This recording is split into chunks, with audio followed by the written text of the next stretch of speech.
Hi, I'm Jamie. This is Dead Dodge Garage, and this is the original numbers matching engine for a 1970 Sport Fury GT with a 6-barrel under the hood, or some of it anyway. A few months ago here at Rocket Restorations, we pulled this original engine out of this car. This again is a 1970 Sport Fury GT, and not just any 1970 Sport Fury GT either, it's a pretty special one.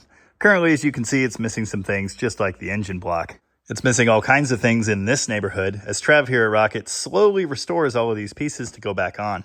Well, I say slowly, he's actually hauling butt on this project right now. Look at these nice restored inner fenders. These did not look anything like this a few short days ago. We're downright jamming on this project because this car is supposed to be displayed at the Muscle Car and Corvette Nationals this year. Today is October 22nd. McCacken this year is November 22nd and 23rd. And the Sport Fury has to be shipped out there, which takes at least a week. So to put that another way, we've got 3 weeks at best to have this engine built, broken in, detailed, painted, and installed in that car. So today I'm finally starting on this engine build. Step 1 was to dig a giant hole here so I could reach all of the components shoved way back there. Also, we had to clear an engine stand. This room probably still looks like a mess to you, and I assure you it is, but it's much better, and I can find things now. Of course, the next thing I need to find is the top of my glorious engine building table here. There are little leftover bits from all kinds of big block builds I've done over the last year or so. I've done so many big block builds, I stopped doing videos on them. You haven't even seen that one. It's actually a 383 for an actual 383 4-speed Barracuda, which is cool, but, you know, it's just another big block. Special big block A-body parts. At the end of the last video on this 440 build, I explained I probably was not going to document every single big block I put together going forward. There's just no point. We've been there and we've done that. But this engine and this car is something rare and unique, and I know a lot of people are interested in it. So I figured I'd take you along and show you the particulars on this one. This will be my third video on this 446 barrel engine, and yes, it's a 6-barrel, not a 6-pack, because this is a Plymouth. Tom has done a handful of videos on the car itself and the project in general, and you can go see those over on the Rocket Restorations YouTube channel. I think he actually has a playlist dedicated to this project. If you've seen my previous videos on this engine, you know when it got here, this thing was very rusty and very seized. A couple of these pistons did not want to move. Here's what those original pistons look like. Note they've got the dual eyebrows on there. Someone somewhere probably needs these original pistons. And for that reason, we'll probably put them on the shelf for the next 30 years. We do not need those original pistons because this engine has been to a machine shop where it got a full meal deal overhaul. A big part of that, a 30 thousandths overbore. And funny enough, this cylinder got sleeved. You can just see the seam there between the deck surface and the sleeve itself. That looks very nice. Like every other block we send to Johnson Machine, this thing got their full custom cleaning process. It looked really nice when it got back, but that's been a few months and, well, apparently it's been damp. So there's a little bit of surface rust starting now. Here's a nice look at the ID stamping pad. You can see it says F440. That would be a 1970 440. 10/8 is the assembly date. And right here it says HP2. Here's an original VIN stamping with most of the VIN from our 70 Sport Fury GT, confirming that this is, in fact, the original block. Obviously, all of the factory orange paint is long gone, but you actually can just see the ghosts of the original markings that denoted which piston went in which bore. These were used at the factory and painted over. It is, of course, still a Chrysler casting, so we've got little bits of flash everywhere and weird little pits too. These blocks are just ugly. That's how they're supposed to be. No, this isn't a crack. It's just a big giant casting flaw like everything else. I don't know what this is back here. While it currently looks pretty good, I haven't cleaned this thing in preparation for assembly yet. In addition to the old pistons, we've got all kinds of factory bits here. Original bearings, most of which looked pretty good. That one would have been reusable. Original cam bearings. Some chunks in there, but overall, pretty nice. We've also got all of the original valves and the original valve springs. These fancy high-performance springs with dampers inside, which you can see there, were used on the HP version of the 906 head. Here's one of those 906 heads now. You can tell it's a 906 by the way the casting number says 906 at the end. There's also a casting date right here, 5/22/9, 69 of course. That would be a good 4 months before this engine was assembled. Here are our shiny new valve springs. We've got new valves and new keepers. The retainers are original, and you're going to notice there's a size mismatch there. That is factory and correct. Evan here at Rocket handles a lot of the component cleaning and restoration type work. And in between the last video and now, he's done a lot of that for this project. Here's the original intake manifold, the cast iron 6-barrel intake. You can see it's got a little bit of crustiness here. Yeah, we're going to be running that anyway. Aside from that, it's looking pretty good. I'm sure this is obvious, but it's going to get a thorough cleaning before it ever goes back on the engine. Another big part of this has been sourcing replacements for extensively rusted parts. The rust has been a serious issue on this engine build. I can't say I've ever seen anything quite like it. Especially when you consider how solid this car is. Although it should be noted, it turns out it has a little bit of rust in the floor. Here's the timing cover just as an example. Look at that. It's extensive, scaly, cancerous rust. Thankfully, we're hoarders here at Rocky Restorations, and Evan found this one that has the same number on it in the same location and looks like an exact replacement for the factory piece. The same was done for the pulleys, the accessory brackets, and various other components, some of which I'm going to need pretty soon. I think these valve covers went for a soak, but judging by the crustiness on here and the fact they're not blasted yet, we're probably looking for higher quality replacements. We've got a distributor to restore. I like doing these.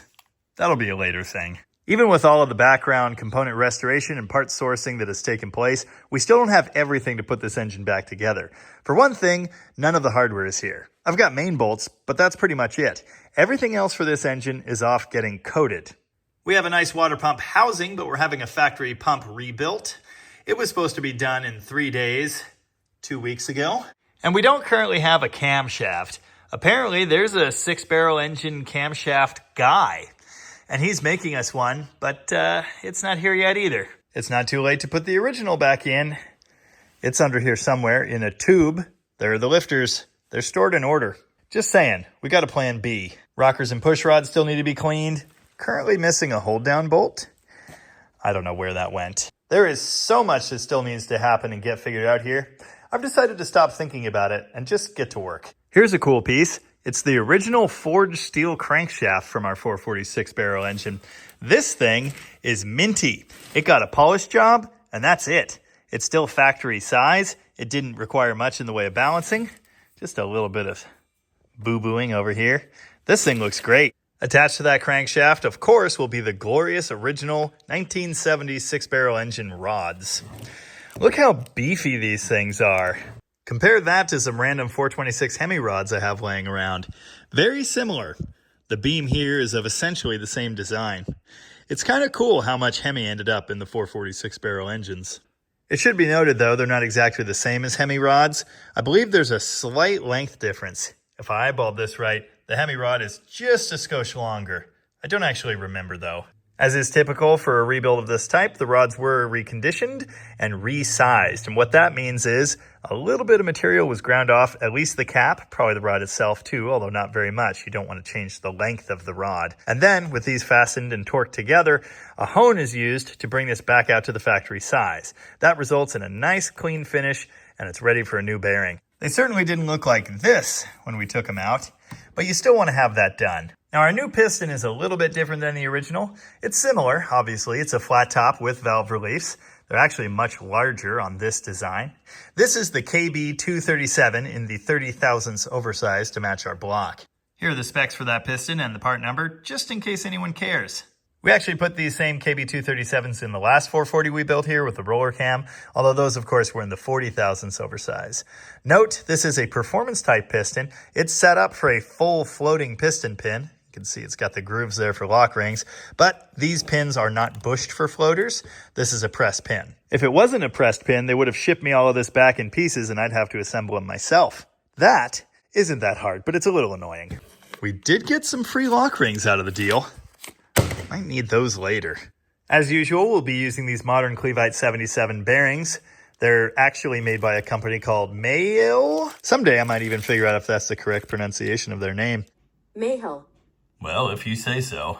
Again, these are in the standard size. That's not something we usually get to mess with. The rings are Sealed Power's Vintage series. They are in the 30 thousandths oversize too, but I can tell you right now I'm going to have to grind every one of these top rings. The KB237 is a pretty modern piston design. You can see it's got a short skirt, and it also has a raised top ring position. Note the second ring is all the way down here, but the top ring is here, very close to the chamber. While the second ring isn't really exposed to combustion heat so bad, the top one very much is, and so it requires an extra special large gap to allow for that. The high-mounted top ring is a typical feature of a modern hypereutectic piston, which is what we're using here. Hypereutectic pistons have a high silicon content in the aluminum that they're made out of. This leads to reduced thermal expansion, so tighter wall clearances can be run, preventing noise, among other things. If it sounded like I actually know things about piston design for a moment there, let me assure you, I do not. I'm going to have to do math to figure out what the proper gap is, but I've just realized it's go-home time, so we'll deal with this tomorrow. It's 2 days later for no particular reason. Don't worry about it. Anyway, I'm doing math. Here we've got our factory 440 bore size, that's 4.32 inches, plus a 30 thou overbore, which gives us a finished bore of 4.350. We're going to multiply that by 0.0065, which is the typical gap factor for a naturally aspirated street engine. That gave us a gap of 0.028 inches. The second ring uses a gap factor of 0.004 for naturally aspirated, so as you can see, it's much smaller at 17 thousandths. If I dropped a top ring into cylinder 1 here and checked the gap that we currently have, it's 17 thousandths for some reason. We're going to have to grind these a lot. I don't know if this is a useful visual at all, but on the right there is 17 thousandths, on the left is 11 thousandths. When we add those together, we get the gap we actually need. I don't know if you can see it, but I made a mark on the ring showing approximately the amount of material I'm going to have to grind away. Custom fitting rings is without a doubt my least favorite part of building an engine. Even with the electric grinder like this, you have to eyeball an amount to cut off, then clean it up with a file to remove any burrs, then take it back over to your block, which is hopefully far away from the grinding operation, drop it in there, square it, measure it, and hope you didn't go too far. Luckily, even though I hate it, I've done this a lot, and I have gotten pretty good at eyeballing them. Nice. Now to just do that a bunch more times. Dropped in a second ring just to see what that looks like for science. Again, these need to end up around 17 thousandths, where our top rings started out. Guess where they are right now? 11. That's silly. So yes, we'll be grinding every single top and second ring. As tight as these were, I'll have to check the oil rings too. You don't normally have issues with those. Seriously, like, I just straight up nailed that. I don't even know how. It is absolutely dumping rain outside. That's neat. Anyway, I went ahead and ground all of the top rings real quick in bulk. I'm test fitting them in each cylinder 1 by 1. I'm to number 7 now, and it's still going well. Why? What did I do? Putting rings on, my other least favorite thing. I sliced myself on this little guy. During the balancing process, they ground little small amounts of weight off of these corners, and that one's kind of sharp. Not ideal. Anyway, here's an assembled piston, ring, rod, everything assembly. See, we've got our nice shiny top ring, our second ring, and then of course the oil control, the 3-piece expander ring thing. Sometimes rings are marked with a top marking, like this, or a dot, or some other sort of something. Oftentimes, though, they aren't. I've found most of the top rings in the sets I've installed this year don't have any sort of top marking at all. You can also look at the bevel, but these always seem to be beveled top and bottom exactly the same, so it doesn't really matter which way they go. I used to spiral compression rings on. I don't do that anymore because, well, apparently you're not supposed to. I have found on these pistons I can still do it by hand because there's a big gap here. I can start the open side of the second ring in that and then just slowly expand it over the top of the piston, then get the open ends in here and do the same thing down into the groove. For the top ones, I can just spread it ever so slightly, start the ends, and then slide it in there. This basically does the same thing to the ring as expanding it with pliers. I couldn't find expanding pliers here that would take these far enough to fit over these gigantic pistons, so that's why I'm not doing that. I pay very little attention to the way the ring gaps end up oriented. These things move in your engine as it runs, and it really doesn't matter that much. But I do face them away from each other, sort of on an angle like this. On the expander rings, which I do spiral in still, I just make sure the gaps are nowhere near each other, and all that's going to be fine. I don't usually bother with this because our machine shop does all of this stuff for me, but I did decide to check the wall clearance on our skirt here. We've got a minimum clearance spec of 2 thousandths. Yeah, we're there, or a little bit more. And our pin fit is set at 1 thousandth. Sure feels nice. So our rods and pistons are fully ready to rock. Okay, I do still need to clean them slightly and install rod bearings, but that's fine. We're not quite ready to assemble the bottom end though. We'll get to that in a minute. First, a couple more important steps. Here's the first. I've got our cylinder heads mounted on the block. Obviously, there are no pistons in the way yet, so I can now crawl underneath, look up the cylinders, and make sure the valves and the chambers are pretty well centered over the holes. The cylinder heads on these engines are ambidextrous, meaning it doesn't matter which one goes on which side. However, I learned on 2 different 426 Hemis this year, this being one of them, that it is possible to have much worse fitment if you flip them one direction compared to the other. Thankfully, these all look really good the way I threw the heads on here the first time. You can see that shiny line around most of the chamber, except for the little eyebrows there next to the valves. I've only just noticed the valves and the spark plug hole together look like a really goofy face. Anyway, you see those 2 points that do actually cut over above the block? On max wedge engines, to account for their gigantic valve sizes, those notches were replicated in the bores themselves to deshroud those big valves. Like this. These heads almost certainly would have lined up well enough flipped to the other banks, and the factory certainly didn't go through with this step, but I did go ahead and mark them in these positions so I will know which one went where. The main reason I want them this way is because on this end of the head I put on the passenger side, there's a gigantic funky spot. I don't know if this was a weld undertaken at the foundry or if it's just a giant casting flaw, but either way, we don't want to see that. And now the heads go back in their little baggies because we are in no way ready for them. Speaking of bags, this block has been in one ever since it came back from the machine shop. And yet, it's kind of disgusting actually. So now what I get to do is clean this thing by hand. How do you like my gross cracked up finger? Anyway, look at all the shinies on there. That's what I just wiped off of this block. See, when we're talking about dirt and dust from a machine shop, that's what we're talking about. Little bits of metal. They'll always do the best job they can to keep things clean and send them out the door that way, but it's not 100%. And that is why even your nice, shiny, freshly machined blocks need to be gone over with a fine-tooth comb before you assemble. Typically, my first step in cleaning a block like this would be to roll it outside, completely douse it in brake clean, and then blow it off with compressed air away from the dusty shop. Unfortunately, that's not really an option today. Here's the gunk out of just the passenger side bores. Note the sparklies. You certainly want all of that out of your engine. I don't know what happened with this one, but there is a lot more debris than I'm used to seeing. People often comment about the casting flash seen in these Mopar blocks, thinking I should go through and clean all of that up. It's supposed to be there. These blocks are supposed to be kind of crappy. Anyway, I did find a particularly egregious thing in this one. You can see that parting line there. There was this big chunk just sitting on it. So I knocked it off. You're welcome. I got the valley cleaned out. I did blow out the oil galleys as well as I could without removing the plugs again. I'll probably blow out the main feed holes real quick, and other than that, it's gonna have to be good enough. I don't know if this is breakage from before the engine was ever assembled or just a really terrible casting flaw, but it's pretty impressive. Gets really close to this timing cover bolt. Hopefully that's not an issue for sealing. We also have some little rust pits here. Have I mentioned that this engine was rusty when we took it apart? No, that's not a crack. It's a casting flaw. Anyway, as I said, there wasn't much for debris or nastiness in the underside of this block.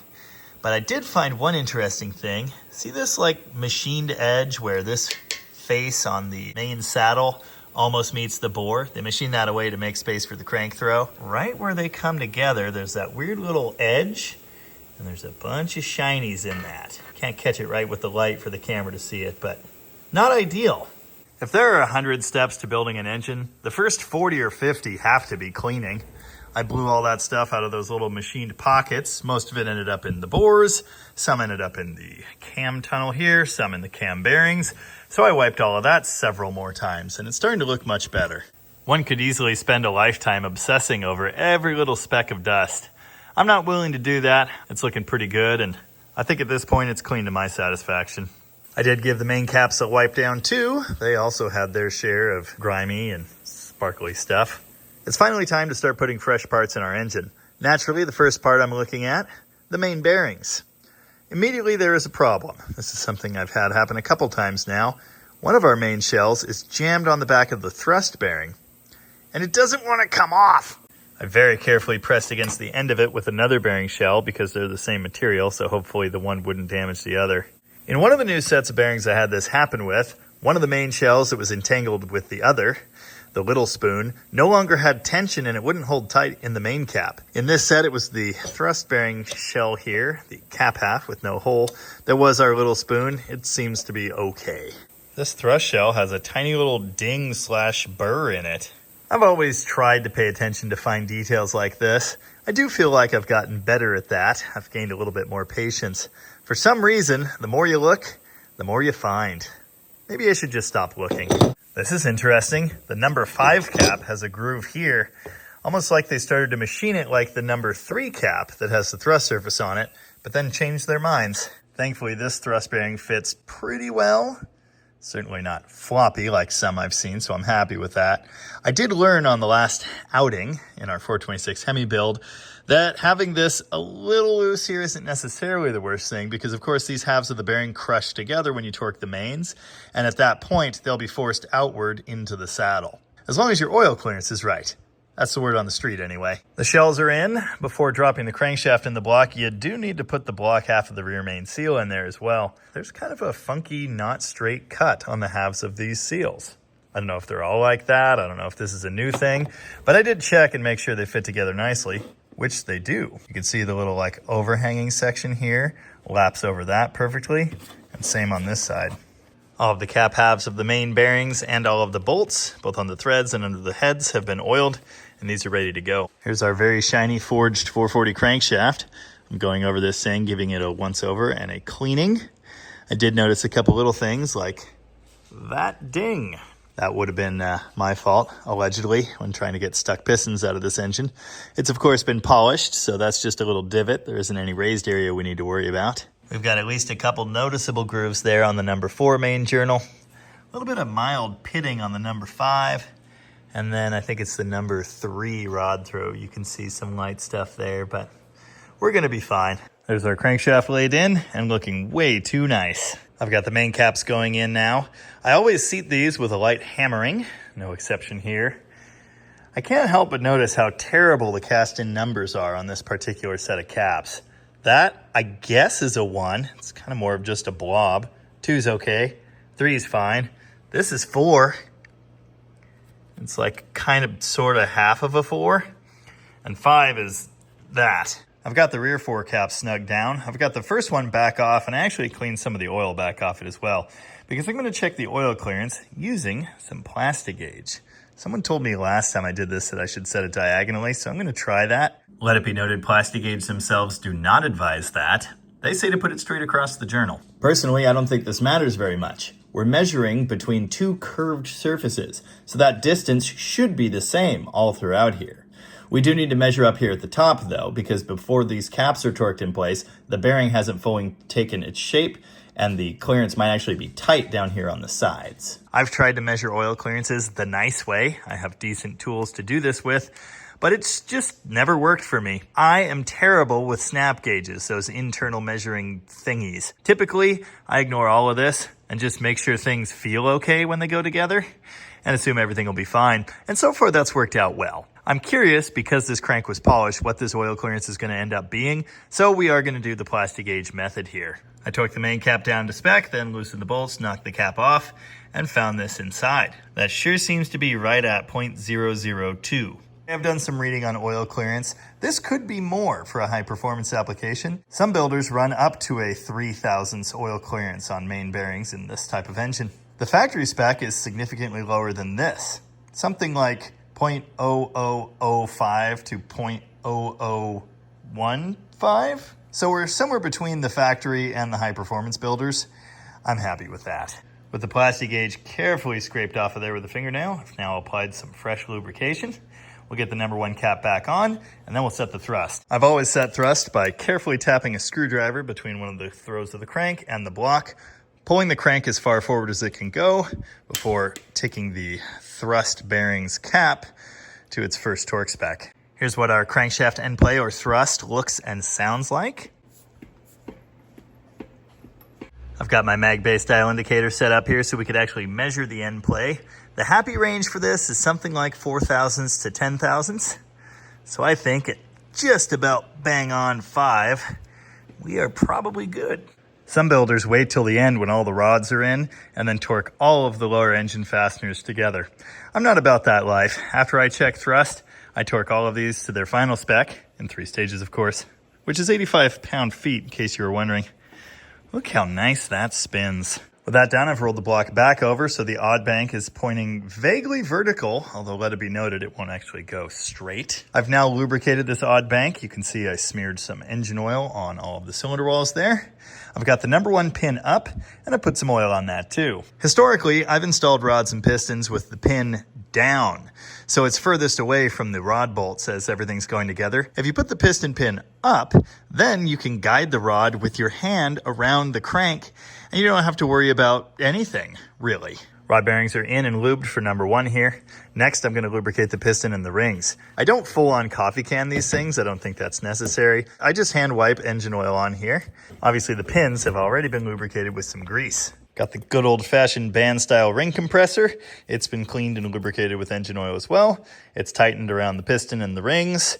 This thing is pulled up ever so slightly so the oil control ring is like here, and hopefully when I tap it with a wooden hammer handle, it'll just slide right past and down into the block. Sometimes that works really well. Sometimes rings get caught in this groove like repeatedly and it becomes an absolute nightmare.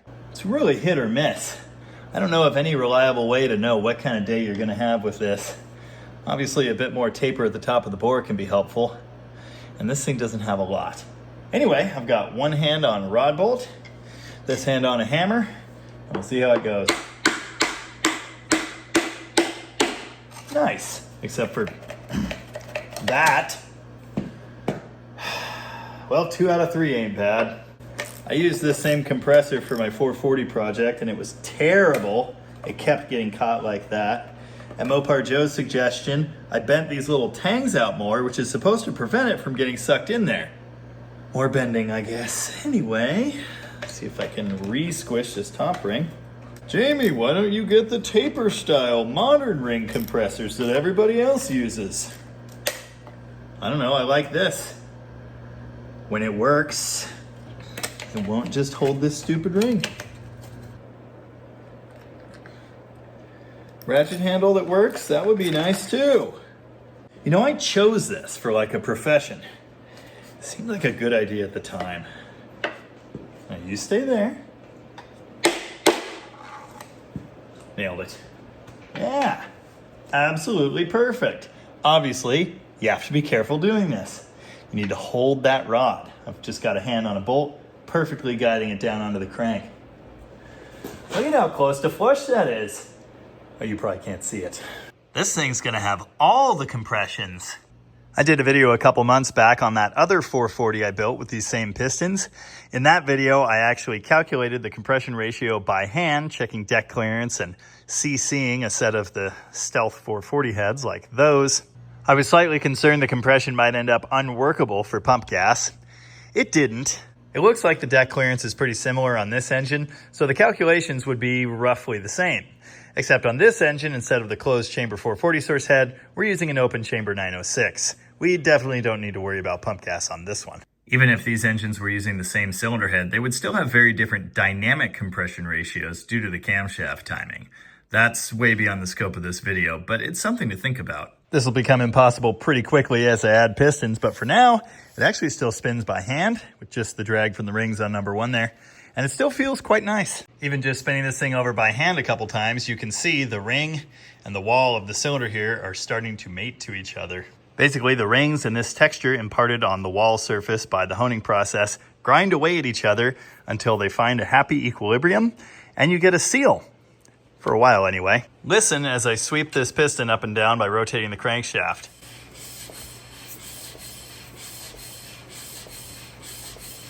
You can hear it grinding and then stopping, and then grinding and then stopping. The points where you can hear it stop, that is the dwell of the piston. It slows down and then stops completely at the top and at the bottom. Time for some leftover pizza lunch, then we'll get all these other piggies wiggling. Trav's working on sanding Sport Fury GT panels in the other building. Unfortunately, the air compressor's in here, so a lot of the rest of my day is gonna sound like this. There's number 5 in. Every single one of these has rolled the compressor in and popped out the top ring. I now realize why that is. The compressor is getting stuck between the wall of the cylinder and the piston in this gap. It's able to just kind of roll in there between these 2 rings. Johnson's kind enough to mark the front of these pistons with a black dot. I added a secondary mark here with some blood. 4 pistons in, still very happy. It's a while later. We've got 8 pistons, and it's a little harder to spin, of course, but it's pretty nice. I'm happy with that. The engine is upside down again. All of the fasteners are torqued, and they're even marked, so I don't forget that I already did this. Look at all these happy rods.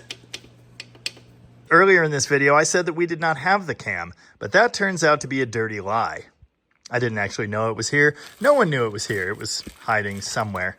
Anyway, this is the new camshaft we're going to be using. You can see here it's got the 3-bolt style timing gear drive on it. This comes to us from Mr. Sixpack Racing. Apparently, Mr. Sixpack is the guy for six-pack stuff. Some interesting directions here, some advice on how to degree it, and other notes like use oil that contains zinc. Should we tell him all oil contains zinc or no? By that, of course, he means use a race or hot rod high zinc oil intended for these classic engines, and we will certainly be doing that, as we always do. This cam came in a Crowler box. It actually has a Crowler marking on the back, but the number's been like kind of ground off. So I don't know if he has Crowler modify these for him. Does Crowler even exist anymore? I don't know. Apparently they do. Anyway, it looks like a new cam. We've got a bit of hair and random crap on this, like everything else today. I'll get this cleaned up. I'm going to oil these bearing surfaces and the gear, although it's pretty oily already. And then we'll drop this in the engine. We won't drop it. That's a bad idea. Cams tend to break when you drop them. We'll carefully install it. Mr. Sixpack also sent us a set of the requisite Johnson high lift lifters. These should have a special crown at a slightly different angle than the standard ones, which matches the special lobe taper used on our 6-barrel camshaft. I'll just assume it does. I'm definitely not the guy to measure this and tell you exactly what that angle is. I've got the camshaft going in now. Notice I did oil the journals, but I did not oil or grease or do anything else to the lobes. Sure, a little bit of engine oil got on there. Don't worry about that. I have fully embraced the Mopar Joe technique of installing the cam, then brushing lube on through the little holes in the valley. It works really well, and I get my hands less greasy, so that's nice. By installing the cam with the block upside down still, you can reach through those same windows and support the cam toward the back. It makes this really easy. Should not have said the word easy. That was a mistake. Nothing can ever just be easy, can it? I tried to install the camshaft. One of the important things to do when you're installing the camshaft, make sure it spins in there. Oh, good. I'm bleeding again. It wouldn't. Not only that, it wouldn't even go in all the way. I grabbed this gear to try and spin it and see if it would work its way in there and get happy. It doesn't. Now I need to go find bolts that actually fit so I can pry it out with this gear. Then the question is, do we have a ding on a bearing from installation, which they usually check and repair? Do we have a journal size problem with this cam? I don't know. I don't think I've ever had this happen before. Usually they just spin. It's Friday, October 24th, and I need this to not be stupid. Although, I don't actually have a new timing set or any of those bolts I said I needed. So I can't get much farther than this anyway, but I need to know that when I do have those things, I can finish this project quickly. The cam is about 3/8 of an inch forward of where it's supposed to be, and with 2 hands on the gear. That's how hard it is to turn. Not good. I gotta get this like pried out somehow without like slamming a lobe into a bearing or something. I did eventually get this to come out with rotating and careful pulling on the gear. When it came out, of course, it did so with some gusto and allegedly dinged a couple cam bearings. There was a lot of yelling and some bad language, and we're just gonna go ahead and cut that out and move on. I've never had a cam stuck like this before. I have actually had cams that were difficult to turn. I've had a few cases where I had to carefully go in and sand little markings from cam bearings. It's really not all that uncommon. As far as the dings that were created by knocking the cam back out, that's pretty much what's going to have to happen. Kind of tough with a crankshaft in the way. Probably good advice to check your camshaft in your block before moving on with the build. Obviously that wasn't an option here, but yeah. I see a couple dark marks on the second bearing. I see some various nicks and not happy things in several places. Some of that might be my fault. Anyway, the way I'm gonna test whether this is a cam problem or a bearing problem is to put the original cam back in real quick. It's not the bearings. I apologize if I sounded really pissed off for a minute there. It's only because I'm really pissed off. This is dumb. I don't know this guy. I've never spoken to this guy. All I've heard is he is, in fact, the guy. And I'm sure if we talk to him and say, hey, your camshaft doesn't fit in our engine, he'll send us another one or something. But we don't have time for that. The good news is I saved the lifters for Old Faithful here and kept them in the order they were removed. So we can pop this right back in the engine, and I suspect we're going to have to. The bad news is they're kind of full of chunks of rust. These are going to get a serious cleaning if we do end up reusing them. Tried to measure the journals. Unfortunately, I have the world's crappiest measuring equipment here, like even crappier than the crappy stuff I have at home. So I can't verify any measurable difference. The rear journal seems to be ever so slightly bigger. You know I don't swear on video, but if I did, I invented some new ones for this debacle. Well, that was super fun. Look on the bright side, we've got a crankshaft, rods, and pistons back in our V-Code 440 block. And sometime soon, like really soon, this is going to be a whole engine again. Even if I do have to smooth out a couple cam bearing dings. Stupid. Such a stupid thing. Sometime early next week, we'll have hardware back from coating, and I can actually assemble this engine the rest of the way. Almost certainly with the old cam and lifters, which I'm looking forward to. We pretty much have to have that engine on this stand and broken in within like, I don't know, a week and a half. I'm sure that'll go great. Just a little rain in the forecast. Anyway, tune in next time when we do all of those things I just said. Or maybe work on that big block, or that big block, or that big block, or that Hemi, or any of these other things. We've got a lot. 273 build, 340 build, this poly, eventually. Or maybe one of these things. Until then, as ever, thanks for watching. And remember, if they're not totally wasted, save your original lifters in order with your old camshaft, and thank me later.